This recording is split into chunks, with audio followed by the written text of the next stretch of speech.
This is TWiT. What I was most excited about, despite the price, of course, is the new Magic Keyboard, which is $245 for the 11-inch, $345. It costs more than an Xbox for the 12.9-inch. But what is interesting to me is not the price or the form. Well, the form factor is very interesting, but what it means to me. Now, we're all waiting right now for 13.4 to come out. It's supposedly, is it going to come out today? It's out. Is it out? Out. All right. I'll be busy downloading. You guys can discuss while I download. On your iPhone, I've already been playing on your around iPad. with it. Yeah, that's the iPhone I don't care about, but I'm going to install it on everything. I'll just say, before, since we shocked everybody with the price of the Magic Keyboard, I was so happy that Apple didn't screw this up in the way that Apple kind of tends to screw things up, where it's like, oh man, 300. I can't get. Oh great, so I got to have a brand new iPad, and I got to have this $350 trackboard. But no, it will work with Bluetooth, so you can bring your own hardware. Third parties, of course, are supporting it, so you can buy a cheaper integrated keyboard. And also, it's not just for the iPad. You're talking Pro. about the trackpad feature. Now. I'm sorry, I'm talking about the pointer feature, right? Exactly. Yeah, the ability to. Let's be clear. Okay. You really confused me on that one. So we're talking about the keyboard, the Magic Keyboard, that will work with the older 2018 iPad Pro as well as the current iPad Pro. Yes. It does add a trackpad as well as I think. Nobody's touched it, right? You guys haven't touched it. I got to talk about it. It's basically the Magic Keyboard. So it's the same mechanism as the MacBook Air Magic Keyboard. It's got scissor switches in it. It is backlit. Wait a minute. They went all out. It's not this It's not the Smart Keyboard. No. It's the MacBook Air or MacBook 16 Magic Keyboard. That's huge. Yes. That's a decent with the keyboard. backlighting, which is also huge because backlighting, if you're going to go. Yeah. If you're going to charge, you got to deliver. You got to deliver like everything. It has a Type-C connector on the hinge. Yes. Which makes, when you, does it pass data as well?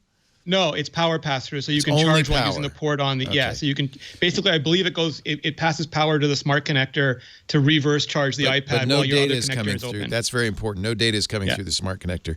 But it does tell us now why the smart connector on the new iPads is not on the bottom, but on the side, even on the 2018. They clearly were anticipating this. Right, because they've been working on these keyboards for a while. Yeah, if it's on the bottom, you can't hinge it, you can't cantilever it up because it'll disconnect. So this was something they thought about in 2018. But to me, why it's significant, and Andy, we will talk about the trackpad. Sorry, we will talk about the pointer because I think it's very important.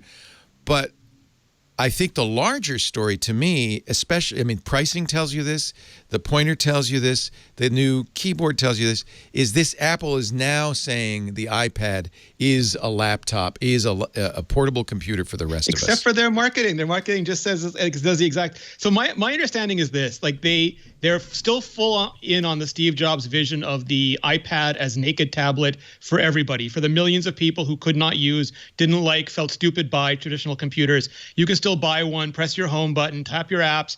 It'll be super accessible and approachable to you. But for the traditional computer people who have just been super unsatisfied with that, who just wanted their mouse and pointers and keyboards, sort of like what Microsoft has been doing, this is Apple's ode to them. It's like and I think they very deliberately are showing people tearing it off and putting it on because they want to highlight that it's not just a laptop or a flip phone. It's an iPad, an honest to gosh iPad that you can dock and use like a traditional computer. Like if you're someone like us, if you're someone like all of tech Twitter who really wants that experience, and then you can pull it off and go back to using your pencil or something if you want to as well. Well, that's a mistake. They need to, I think, because this is what Microsoft did and it screwed them. They need to decide.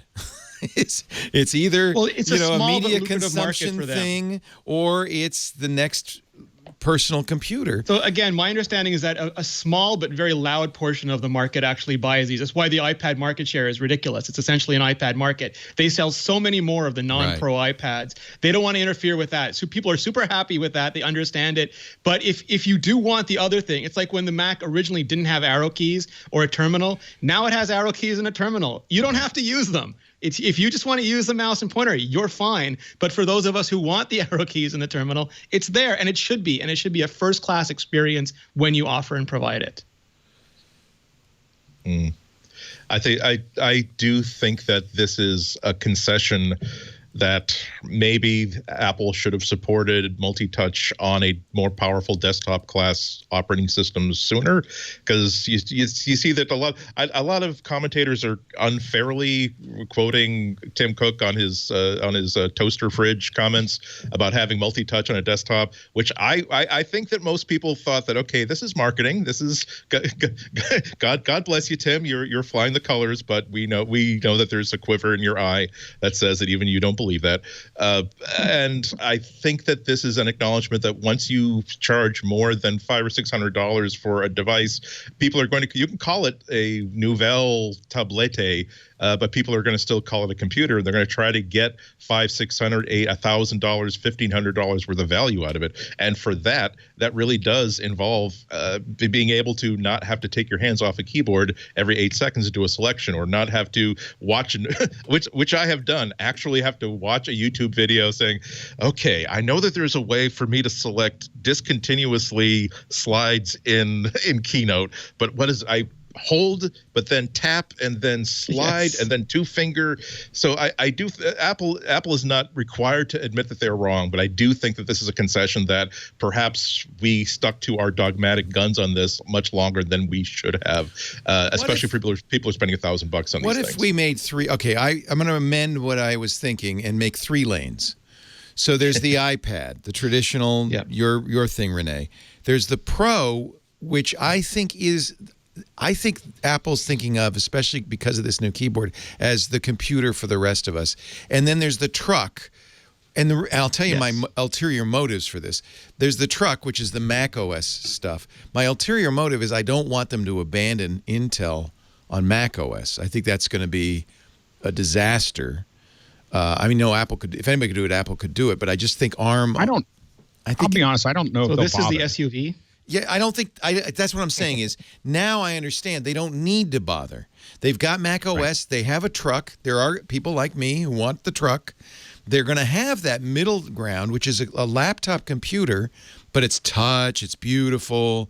It's, got all the and then they're going to have, I guess I'll amend my thinking to say then there's the inexpensive iPads, which are consumption devices. $349. Yeah. I call it, Yeah.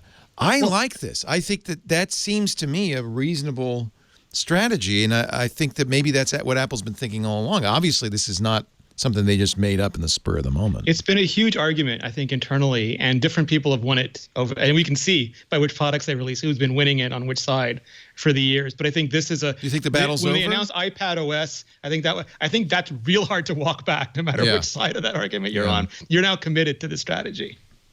Well, and I think that also works. Go ahead.